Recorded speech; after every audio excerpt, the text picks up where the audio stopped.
So I'm a big fan of, I guess like 2010's music. Okay. So I'm gonna give you some artists that were huge in the 2010's. You Okay. get to eliminate one of them.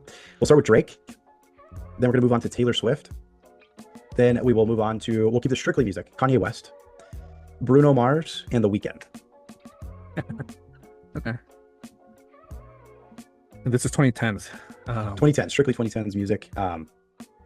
Most of them, kind of, a lot of their rise to fame was within that time. Because I'm trying to think.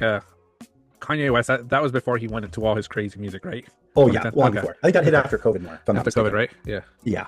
Yeah. So, I am gonna keep Kanye West. I think the music back then, before some of his other stuff, was just amazing. Runaway, a lot of his music, everybody played.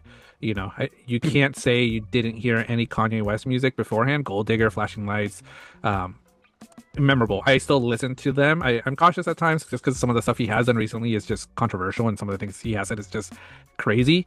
But as a musical artist back in 2010, one of the best producers, writers, musicians, and I can't get rid of him. Like I say, I have a lot of his songs still on my. I'm not gonna say CD anymore, but my playlist. There you go.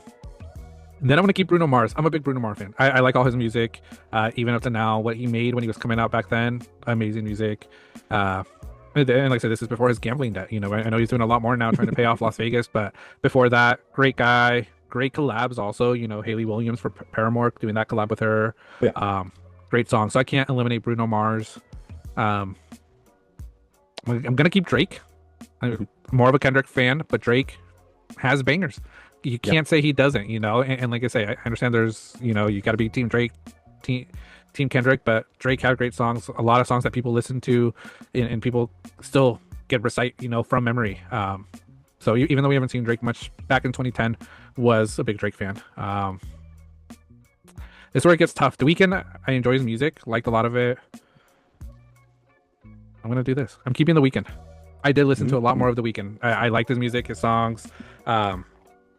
I'm a fan of him. And the reason I'm eliminating Taylor Swift is I will say I didn't listen to all her songs. There were only like the few hit songs that always would come on the radio that I was a big fan of, and even before that, I wasn't listening to as much. So like I say, I will never label myself as a big Swiftie. I am a fan of hers. What she has done for the music industry has been just changing and just unique. You know, even her, when she had to remake all her songs and making the red version of everything, nobody else could do something like that and be as successful as she was. So as an artist, probably one of the best, probably the best out of all these five. But 2010s, what I was listening to, Weeknd was playing a lot more than Taylor Swift, so I would have to eliminate Taylor Swift.